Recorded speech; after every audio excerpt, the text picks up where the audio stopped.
ಪ್ರೇಕ್ಷಕರೇ, ಈಗ ನಮ್ಮ ಮಾಂತೇಶ್ ಅವರು ಗೀಗಿ ಪದ ಸಿಹಿಯನ್ನು ಉಣಿಸ್ತಾ ಇದ್ದಾರೆ. ಬನ್ನಿ ಅವರ ಒಂದು ಗೀಗಿ ಪದ ಯಾವ ರೀತಿಯಾಗಿರ್ತದೆ ಅಂತ ಕೇಳೋಣ.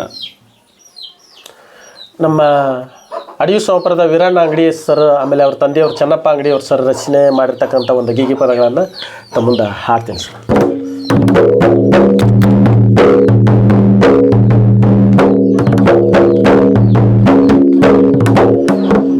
ಹರಿಹರ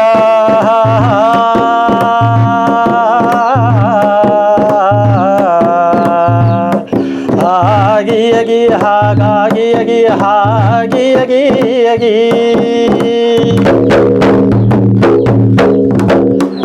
ಏ ಕನ್ನಡ ನಾಡಿನ ಪುಣ್ಯ ಭೂಮಿದು, ಆ ಹೆಮ್ಮೆಯ ನಾಡಿನ ಕತಿಸಾರ, ನಮ್ಮ ಹೆಮ್ಮೆಯ ನಾಡಿನ ಕತಿಸಾರ. ಇಂಥ ನಾಡಿನ ಬಗ್ಗೆ ಇನ್ಯಾವ ನಾಡಿಗಿಲ್ಲ, ಚೆನ್ನಾಗಿ ಕೇಳಬೇಕ ಕುಂತವರ. ಹಾಗಿಯಗಿ ಹಾಗಾಗಿಯಗಿ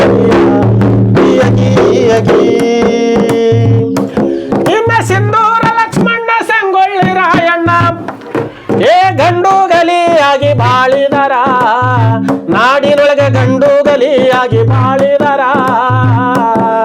ಬಂಡ ಹಾಂಗ್ಲರ ಗುಂಡಿಗೆ ನಡುಗಿಸಿ ಕನ್ನಡ ಕೀರ್ತಿ ಬೆಳೆಸಿದರ.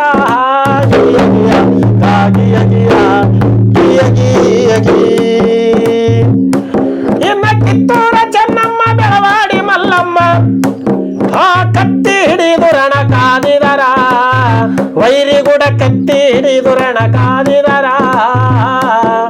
ಗಂಡ ಹುಡುಪ ಕೊಟ್ಟು ದುಂಡಾರು ಮಾಲು ಸುತ್ತಿ ವೈರಿ ರುಂಡ ಜಗಳಾಡಿದರ.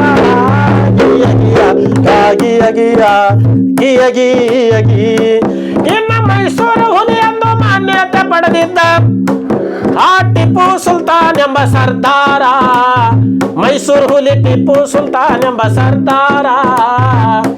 ಚಿತ್ರದುರ್ಗದ ಕೋಟೆಯ ರಕ್ಷಿಸಿ ಒಬ್ಬವ ಶಾಶ್ವತ ಉಳಿಸಳ ತನ್ನ ಹೆಸರ. ಗಿಯಗಿ ಇನ್ನು ಹಳ್ಳಿಕೇರಿ ಗುದ್ಲಿಯಪ್ಪ ಮೈಲಾರ ಮದೇವಪ್ಪ ಸ್ವತಂತ್ರಕ್ಕಾಗಿ ದುಡಿದವರ, ಭಾರತದ ಸ್ವತಂತ್ರಕ್ಕಾಗಿ ದುಡಿದವರ. ಮುಂಡರಿಗೆ ಭೀಮರಾಯ ನರಗುಂದ ಬಾಬಾ ಸಾಹೇಬ ದಂಡ ಕಟ್ಟಿ ಹೋರಾಡಿದರ. ಗಿಯಗಿ ಇನ್ನು ಕನ್ನಡ ಕವಿ ಪುಂಗವರಿದ್ದರು, ಹಾರನ್ನ ಪಂಪರಾಗುವಂಕಾರ. ಕವಿಗಳು ರನ್ನ ಪಂಪರಾಗುವಂಕಾರ. ಉನ್ನತ ಹಾಡನ ಚೆನ್ನಾಗಿ ಹಾಡ್ಯಾರ ಕನಕ ಶರೀಫ ಪುರಂದರ.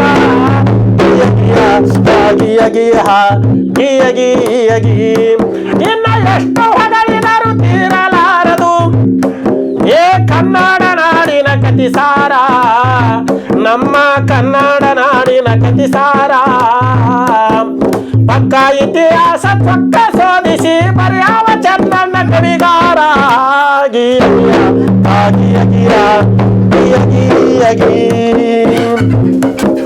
ಗದಗ ಜಿಲ್ಲಾದೊಳಗ ಕುರ್ತಕೋಟಿ ಗ್ರಾಮ, ಹಾರಿರುವುದು ಕೇಳರೆ ನನ್ನೂರ, ಇಲ್ಲಿ ಇರುವುದು ಕೇಳರೆ ನಮ್ಮೂರ.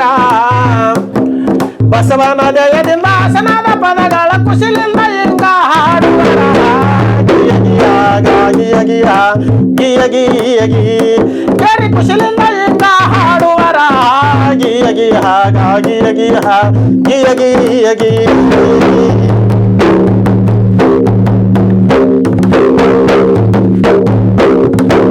ಇವು ಗೀಗಿ ಪದಗಳ ಸರ್.